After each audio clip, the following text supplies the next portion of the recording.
Previno eventos vasculares graves en personas que tenían diabetes sin ninguna enfermedad cardiovascular preexistente. Factores de riesgo, sí, pero en cambio el efecto colateral, el sangrado, obnubiló el beneficio de la aspirina en los pacientes diabéticos. O sea, se puede dar, pero que nos demuestren con peso estadístico que la aspirina debemos indicar como prevención primaria en los diabéticos, realmente no es así.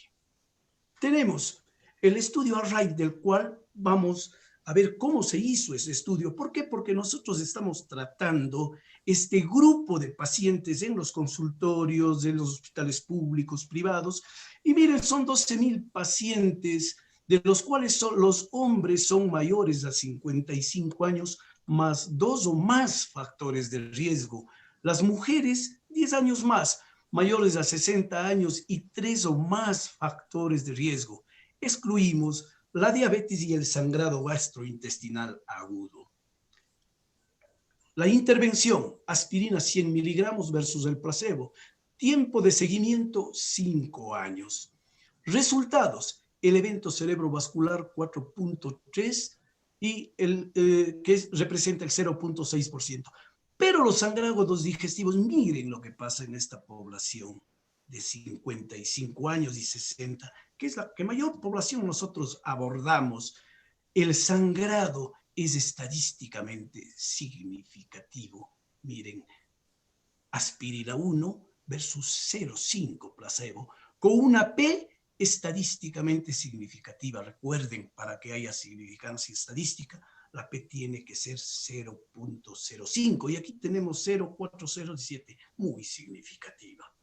Como conclusión, la aspirina en prevención primaria de eventos cardiovasculares en este tipo de pacientes sigue siendo controvertido.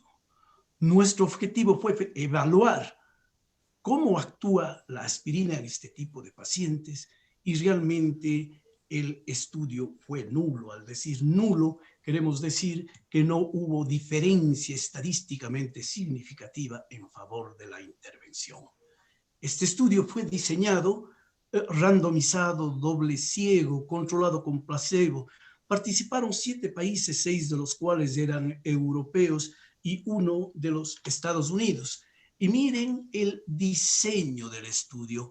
Yo quisiera hacerles aquí que son 15,000 y pico de pacientes los que intervinieron, ¿sí? 15,823. Pero mira, no cumplieron el screening del estudio y se retiraron 3,000 y pico de pacientes, quedando los 12,000 pacientes en un brazo, 6,000 pacientes en la población intervención y 6,000 pacientes en la población testigo.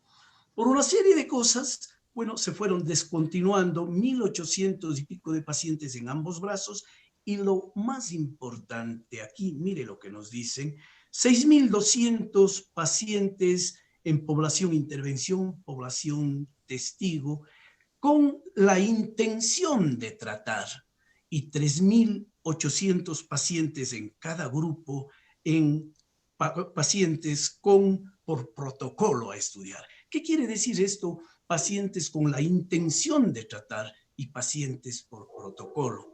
Los pacientes con la intención de tratar fueron los pacientes asignados al grupo placebo, al grupo intervención, pero por muchas circunstancias no cumplieron el tratamiento, cumplieron a medias del tratamiento, no se les pudo localizar, pero la intención fue tratar en un tiempo variable. En cambio, los pacientes del análisis por protocolo, estos pacientes fueron más apegados a la realidad, cumplieron mejor el tratamiento y a esos pacientes se les pudo seguir. Y vamos a ver los resultados de la población por intención de tratar versus la población por protocolo. Bien, aspirina, población intervención y población placebo. En cuanto al sexo, miren, intervino una tercera parte realmente del grupo global. Son 30% mujeres, 70% hombres. En cuanto a la raza, no sé si esto sea extrapolable a nuestra población, raza blanca el 98%, otras razas 2%. Y aquí hacen relación a los eventos de riesgo como el índice de masa corporal, el peso y el perfil lipídico, sobre todo colesterol, HDL, LDL, presión sistólica media, y los países que intervinieron en este estudio, mire, europeos y los Estados Unidos. La media del riesgo de Framingham a 10 años en los dos grupos fue prácticamente del 14%, riesgo moderado. Y el evento primario por subgrupos, miren, yo les invito a ver, esto es muy importante y en todos los estudios que nosotros veamos va a haber esto. Mire, lo que se distancia de la línea media en pro o en contra de la aspirina. Mire que el grupo femenino respondió mejor a la aspirina.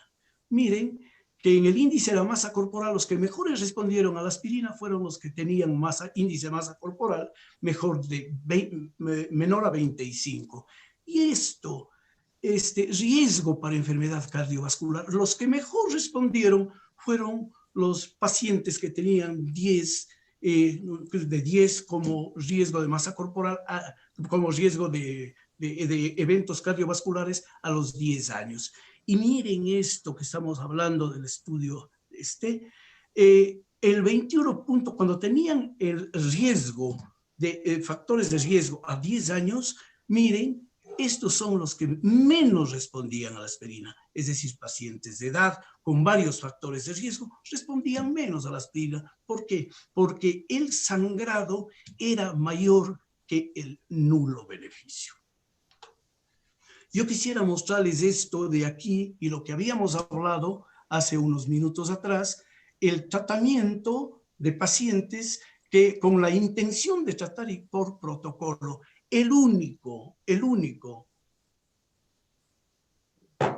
la única variable, infarto de miocardio en la población por protocolo fue esta con una P estadísticamente significativa. Ninguno de los otros fue con significancia estadística. Siempre el riesgo relativo o el all right pasó la unidad, a excepción de del infarto del miocardio, vuelvo y repito, con la población tratada por protocolo.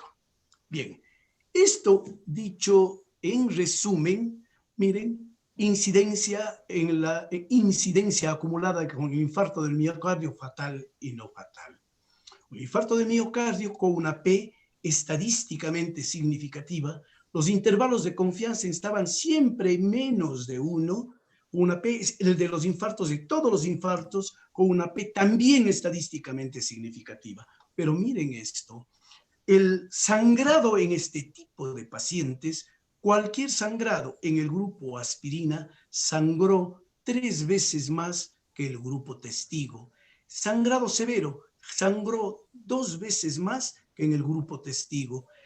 Sangrado moderado, los que tomaron aspirina sangraron 3 veces más que el grupo testigo. Un sangrado leve sangró 2 veces más que el grupo testigo.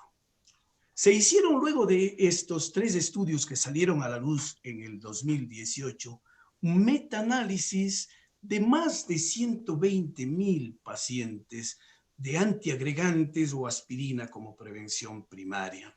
Realmente disminuye el all right o el riesgo relativo para infarto no fatal en un 25% y para la muerte total en un 10%. Realmente sí lo hace.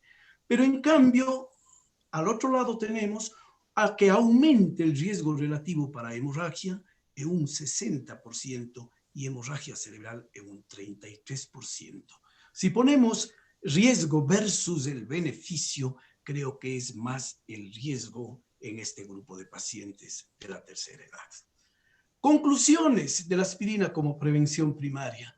No se observaron efectos realmente con la potencia estadística deseada para disminuir el estroque y el evento coronario.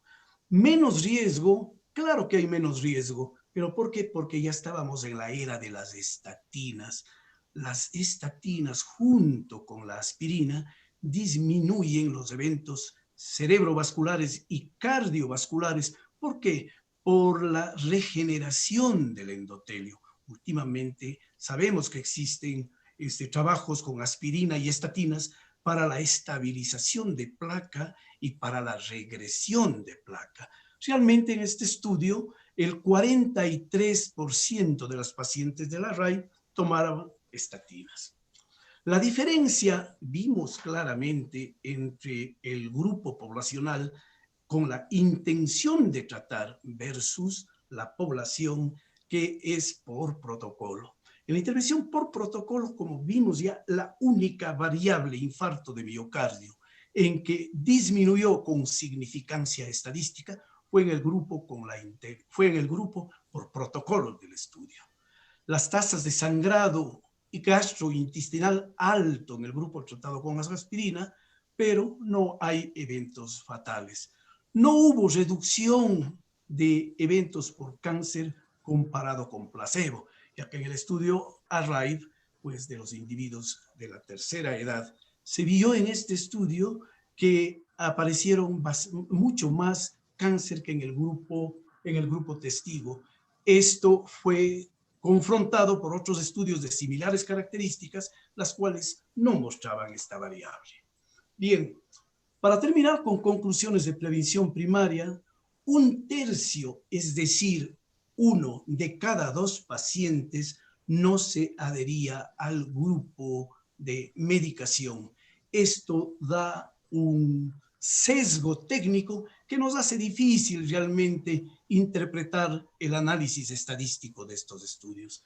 Según el Colegio Americano de Cardiología, pues debe darse a pacientes entre 40 y 70 años con varios factores de riesgo cardiovascular y bajo riesgo de sangrado. Debe darse. Y eso ya queda más a criterio personal, a criterio profesional del médico tratante. Debemos sopesar aquí el riesgo versus en beneficio en pacientes mayores de 70 años con varios factores de riesgo, en la raza blanca, y en nuestra raza y en la raza negra, los individuos mayores de 65 años. Para no cansarles, quisiera abordar el tema de antiagregantes plaquetarios en prevención secundaria. Y aquí tenemos los antiagregantes que nosotros tenemos en nuestro medio y que lo usamos realmente. Aquí tenemos el clopidogrel, el prasugrel y el ticagrelor, que vamos a ver por los estudios avalados que tenemos, que prácticamente algunos de ellos son mejores que otros. Clopidogrel y prasugrel son de la clase de las tienopiridinas. El tipo de bloqueante, lo que se bloquea, el receptor, en el clopidogrel y en el prasugrel es irreversible, no así en el ticagrelor, que es reversible. La administración oral en los tres, una frecuencia, como ven ustedes y nosotros lo hemos hecho, una diaria, salvo el ticagrelor que tiene cada 12 horas. La dosis de carga, la dosis de ataque del clopidogrel es de 600 miligramos o 300 miligramos, siempre viendo la edad del paciente, que sea menor de 75 años, y si va o no al intervencionismo. La carga del prasugrel, hay mucha discrepancia. Unos dicen 60, 80 y hasta 40 miligramos y el seguimiento 10 miligramos día. La dosis oral del clopidogrel, 180 miligramos de carga y 90 miligramos como dosis de mantenimiento. Miren, esto es importante.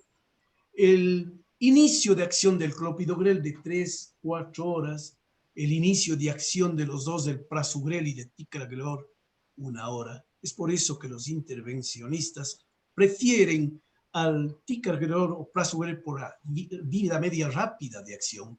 El fin de la acción del clopidogrel, 7-10 días, igual para el prasugrel, y 5 días para el ticagrelor.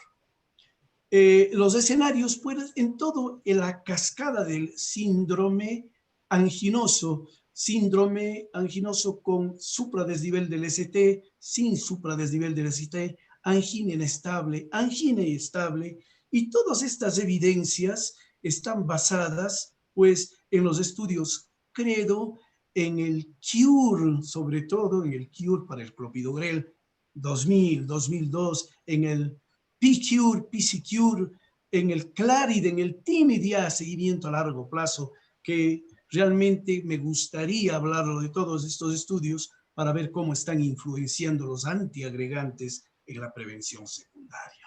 Miren, esto es una diapositiva que nos dice bastante y haciendo remembranza a lo que hemos hablado de la significancia estadística. Miren la curva de Kaplan-Meier, el riesgo acumulado, y desde el comienzo se separa la curva en la población testigo, ¿sí?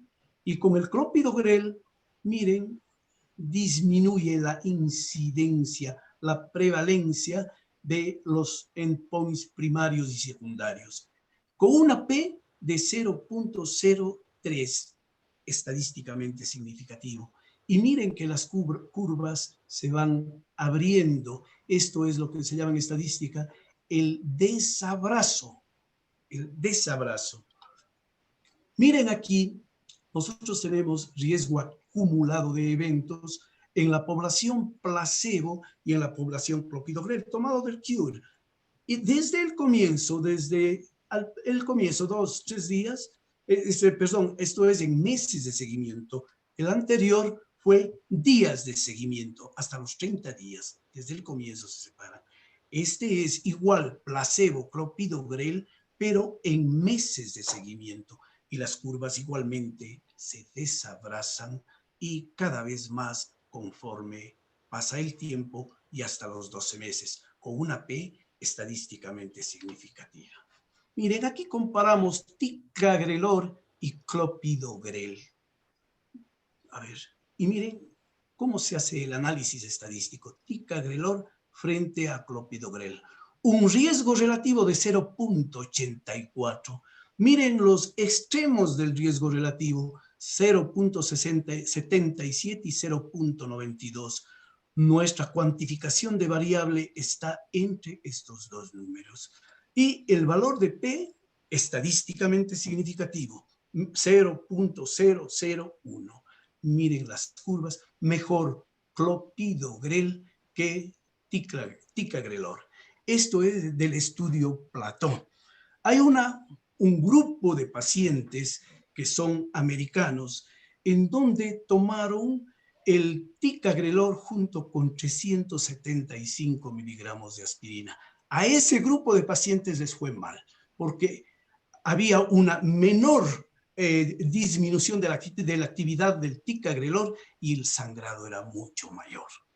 Pero se estudió en ese mismo estudio otro brazo de pacientes en que menos acompañante de aspirina, a menos dosis, es siempre mejor. Generalmente se pregona 81 miligramos, 100 miligramos con ticagrelor y va excelentemente bien. Repito, con dosis mayores de aspirina, como los americanos que hicieron con 375 miligramos, pues les fue mal. Bien, miren, esto es del estudio CURE. Entonces, infarto de miocardio, stroke y muertes a los 30 días. Población placebo más aspirina y la población intervención clopidogrel más aspirina. Miren, desde el comienzo las curvas, esto es en días, con un riesgo relativo, disminución del riesgo relativo para este endpoint con una P estadísticamente significativa, días de seguimiento. Lo mismo, pero en meses de seguimiento. Miren, del estudio CURE mismo, el clopidogrel, hasta los 12 meses. El clopidogrel más aspirina y placebo más aspirina. Mejor población intervención, clopidogrel más aspirina en meses de seguimiento. Bien, resultado 30 días. Placebo más aspirina, o sea, prácticamente aspirina sola, y clopidogrel más aspirina, días de seguimiento. 30% disminución del riesgo relativo para este punto y con una P estadísticamente significativa, con un buen universo de pacientes. Días de seguimiento, y aquí tenemos en días de seguimiento, pero en el PCURE, o sea, en pacientes que estaban destinados a cateterismo cardíaco. Bueno, aquí tenemos los componentes cardiovascular de muerte, infarto de miocardio, etcétera, que ya hemos hablado. Placebo más aspirina en pacientes para cateterismo cardíaco y clopidogrel más aspirina. Las curvas de separación son cada vez más distantes. Esto a 400 días de seguimiento. Entonces, como conclusión de prevención secundaria, la inhibición dual, que la otra vez hablaba Juan, disminuye con potencia estadísticamente significativa el IAM, el stroke y la muerte cardiovascular a corto, 30 días, y a largo plazo. Ahora están haciendo estudios con antiagregantes muchísimo más sensibles, de tal manera que la antiagregación dual, que hoy es 9 meses, un año, sea a partir ya del tercero o del cuarto mes. ¿Y por qué hasta los 9 meses y por qué hasta el año la agregación dual? Porque se cree que cuando hay stent, en ese tiempo hay la endotelización del mismo. Nuevamente hablo de la regeneración del endotelio y de la estabilización de placa en ese tiempo. Entonces podemos utilizar ya uno de los antiagregantes que nosotros preferimos. En el síndrome coronario agudo y más en el intervencionismo, el ticagrelor es mejor que el clopidogrel por su rápida acción. Ahora veamos que lo malo del ticagrelor. El ticagrelor aumenta en sangrado, como ya habíamos dicho, con dosis de aspirina de 375 miligramos, quitando este efecto deleterio del sangrado, cuando las dosis, mientras menos dosis de aspirina, 81 miligramos más ticagrelor, va excelentemente bien. El ticagrelor aumenta en un 9 a 12% la disnea, pausas sinusales frecuentes, en pocas veces sintomática, en relación al clopidogrel. El prasugel parece aumentar el sangrado y hoy en nuestro tiempo, en nuestro medio, mejor dicho, se lo utiliza, pero se lo utiliza poco. Yo no sé qué digan los hemodinamistas. Pasado un año se puede pasar a la inhibición simple, como ya hemos dicho. Yo creo que esto es lo que he tratado en muy resumidamente, traerles siempre enfocado a la bioestadística, a la estadística, a la metodología de la investigación, ya que la opinión de un experto vale el nivel de evidencia, no tiene evidencia. Esto tiene la evidencia. Y yo les agradezco muchísimo, doctor Juan. Muchas gracias a todo el público y estoy presto para las preguntas que ustedes lo deseen. Gracias, doctor Patricio Serrano. Mis felicitaciones por la clara, detallada, muy explícita charla en cuanto a antiagregación, el uso de aspirina en prevención primaria y los otros antiagregantes en prevención secundaria. Una charla muy clara y por el momento no ha generado preguntas y inquietudes. Eso significa lo explícito que estuvo ahí. Vamos a esperar, invitamos a todos a participar a través del chat o en el panel de preguntas. Hasta que se animen a preguntar, doctor Serrano Yauri, estamos en prevención primaria ya por ponerle la tumba a la aspirina. ¿Será que dejamos de usar en estos estudios, salvo el estudio ASCENT que fue hecho en diabéticos? El paciente diabético es un paciente de alto riesgo. Usted siempre lee y aplica a nuestro medio, eso es lo que me gusta muchísimo, la aplicabilidad de los resultados de la población. Podemos nosotros extrapolar esos resultados, podemos decir a nuestros diabéticos, dejen de usar aspirina. ¿Cuál es su experiencia personal? ¿O reenfocamos directamente ya al paciente diabético como de alto riesgo, hablando específicamente de prevención primaria? Juan, tú lo has dicho, el paciente diabético, y yo lo padezco y sé lo que es un paciente de alto riesgo. Realmente, si nosotros tenemos una dislipidemia que es hermano de la diabetes, una dislipidemia, un hipotiroidismo, varios factores de riesgo modificables y no modificables, yo creo que según la edad del paciente y viendo que ese paciente, quizá haciéndole un screening para ver que no tiene mayor riesgo de hemorragia, yo tengo pacientes y yo sí he dado aspirina a este tipo de pacientes. Sí, lo he hecho. Y como dice el estudio hace, también pues eso ya depende del criterio médico. Si es extrapolable o no a nuestra población, eso es difícil verlo porque realmente este estudio fueron hechos en pacientes europeos, en pacientes de raza blanca, y yo creo que extrapolar a nuestra población más está en la experiencia del médico. Yo sí tengo pacientes diabéticos con factores de riesgo sumados en que están tomando aspirina. Es muy común escuchar en nuestros pacientes en la consulta, en el día a día, la intolerancia que tienen al uso de la aspirina. El uso combinado con protectores gástricos es una posibilidad. El hecho de cambiar, muchas personas vienen tomando otro tipo de antiagregantes y cuando se les pregunta cuál es el motivo y dicen yo no toleré aspirina.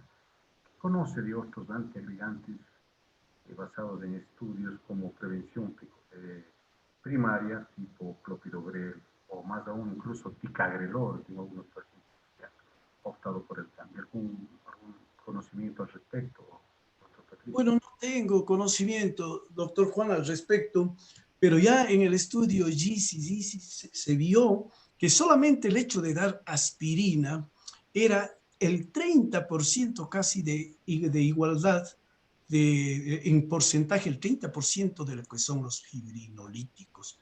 Varios pacientes no toleran la aspirina como tal, pero ahora hay aspirina con protección gástrica, como la cardioaspirina, por ejemplo. Si mismo no lo toleran, pues igual el clopidogrel, podría darse también el ticagrelor. El ticagrelor más sería para pacientes de alto riesgo, 2 veces al día, y en nuestro medio extrapolar al costo es muy difícil. Voy a comenzar a dar paso a las inquietudes. Y tenemos la doctora María Fernanda. Nos dice, un paciente diabético tipo 2 de tercera edad, ¿es aconsejable dar aspirina para prevención cardiovascular y por qué tiempo es aconsejable? Y hace una segunda pregunta, en un paciente hipotiroideo con obesidad, ¿se puede administrar aspirina? Igualmente pregunta el tiempo.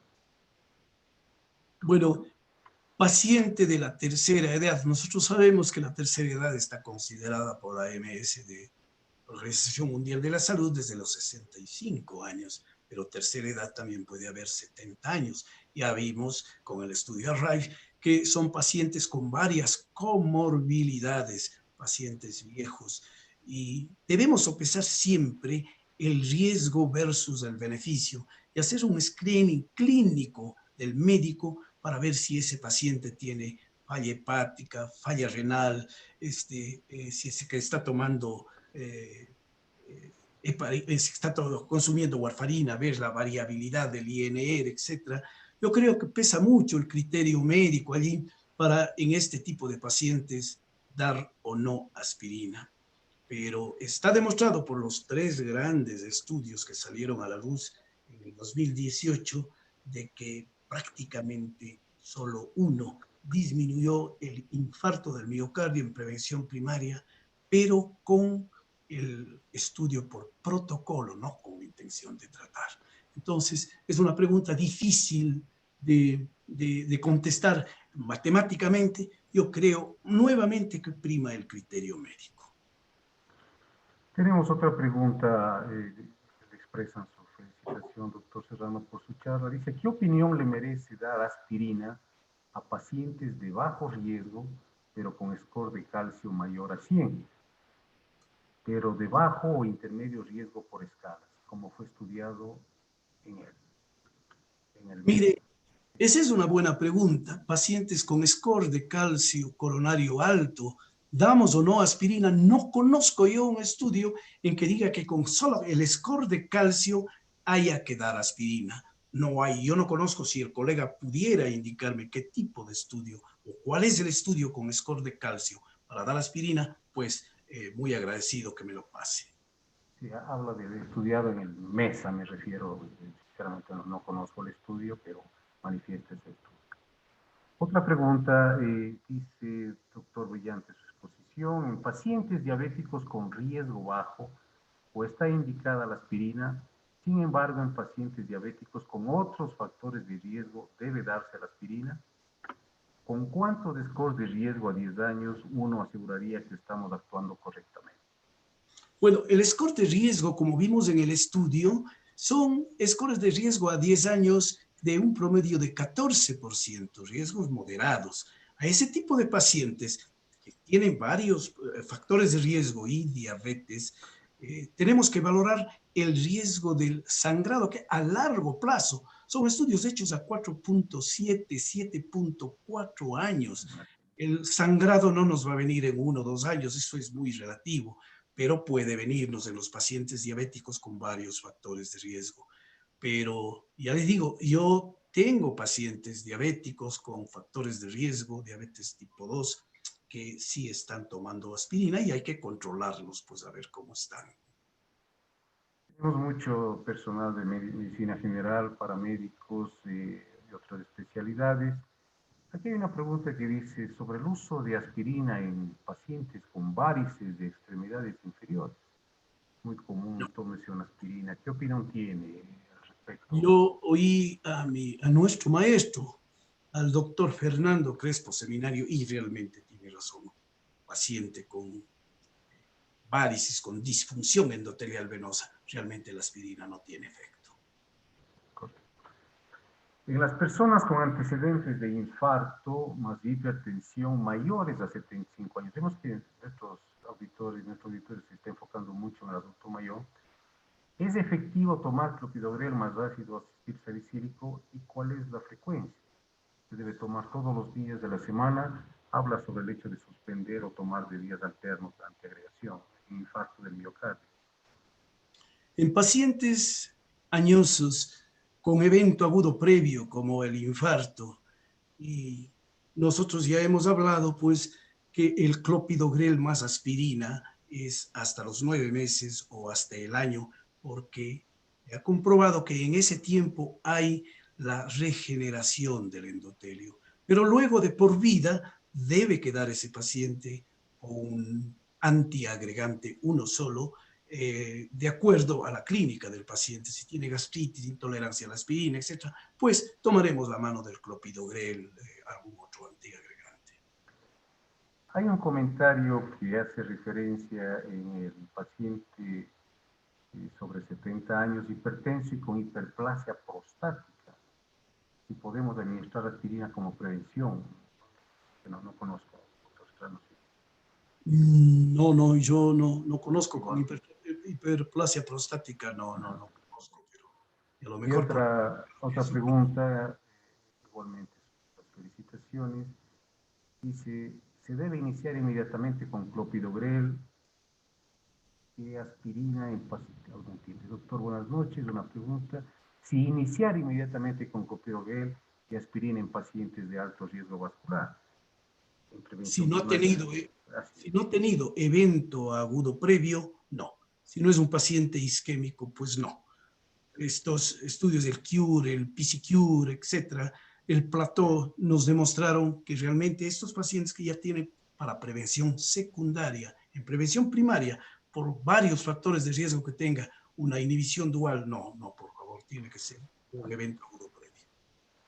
Dice, en el esquema antiagregante plaquetario simple posterior al año de tratamiento dual en pacientes con intervencionismo coronario con stent, continúa con aspirina u otro antiagregante como clopidogrel o ticagrelor.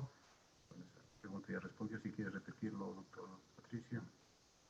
Yo creo que después del año, viendo la economía del paciente, también sería eso. para mí lo más importante en la aplicación de la medicina, yo cojo la frase que dijo Galeno, pues ante la duda, pues mejor déjalo.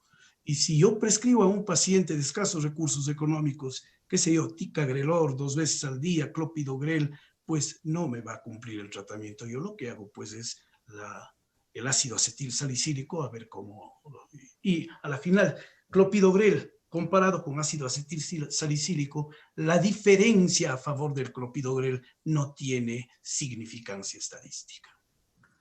¿Cuál es su opinión de recomendar un antiagregante en poliglobulia en pacientes diabéticos? Mi recomendación personal, y por lo poco que he leído, yo no lo haría. De hecho, no lo hago. Y debe ser secundaria o primaria. Si es secundaria, nosotros estamos viviendo a 2.500 metros, Cañar 2.700 metros, pacientes sedentarios, pacientes fumadores. Yo no lo haría, no sé, tú, Juan, o alguno de los colegas, lo haría. No, tampoco comparto tu criterio.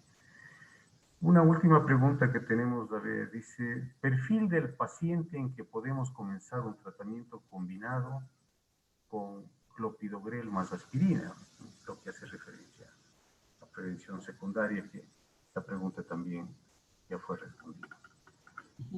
Tenemos te voy a poner una de las primeras preguntas que llegó aprovechando tu experiencia y tu conocimiento en estadística. Es una pregunta que se sale un poco del tema, pero me gustaría escuchar el comentario. Nuestro oyente pide, dice, muy buena charla, usted como médico de mucha experiencia, pido disculpas por salirme del tema, dice, ¿qué opina sobre la nueva vacuna COVID? Entre enero y abril, el 70% de la población será vacunada. Estadísticamente será indicado que nos tomen como conejillos. ¿Cuál es tu opinión al respecto, hablando desde el punto de vista estadístico, si se está cumpliendo los protocolos estadísticos para este tipo de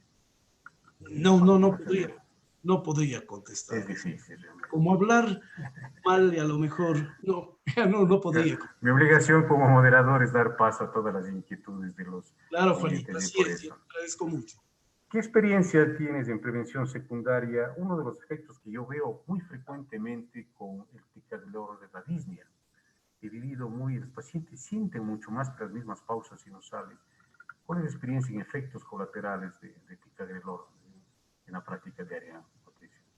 Bueno, yo he visto pacientes, sobre todo de los hemodinamistas, que están utilizando el ticagrelor, 90 miligramos día, y realmente en poco porcentaje, no diría en general, pero en poco porcentaje, sí ellos van sintiendo palpitaciones, hay pausas, paros sinusales, pero cortos, y algunos que son sintomáticos, mejor dicho, como palpitaciones, mareo, un poquito de vértigo, sí ha habido ese tipo de pacientes. Una última inquietud, la pluripíldora que incluye la aspirina, ¿cuál es tu opinión en prevención? Yo no lo he utilizado, pero hay estudios que demuestran que es bastante buena. No sé a cuál polipíldora se refiere, porque ahora hay 2 o 3 casas de polipíldora que son con aspirina, estatinas y los inhibidores de la enzima de conversión. Muy bien, Patricio, quiero expresar nuevamente la felicitación. He dado paso a todas las preguntas, no he quedado en una sola, a pesar de una que otra estuvo fuera de tema. Quiero felicitarte a nombre de la Sociedad Ecuatoriana de Cardiología, sede nacional, bajo la presidencia del doctor Diego Serrano. Hoy damos por culminado este curso de prevención primaria y hepatitis isquémica que se ha venido desarrollando con mucho éxito. Tenemos cerca de 200 personas que han ingresado a escuchar tu charla muy clara, puntos muy específicos en cuanto a prevención primaria. De prevención secundaria creo que no hay duda en cuanto al uso de aspirina. Te reitero mis felicitaciones a todos los participantes y te dejo unas palabras finales, Patricio. Juan, muchísimas gracias a ti. Sé la calidad y el aval académico que tienes y ser moderado por una persona como vos, pues realmente me enorgullece. Muchas gracias al público, muchas gracias a ti y será hasta la próxima. Muchísimas gracias. Buenas noches con todos. Buenas noches. Ya, flaco.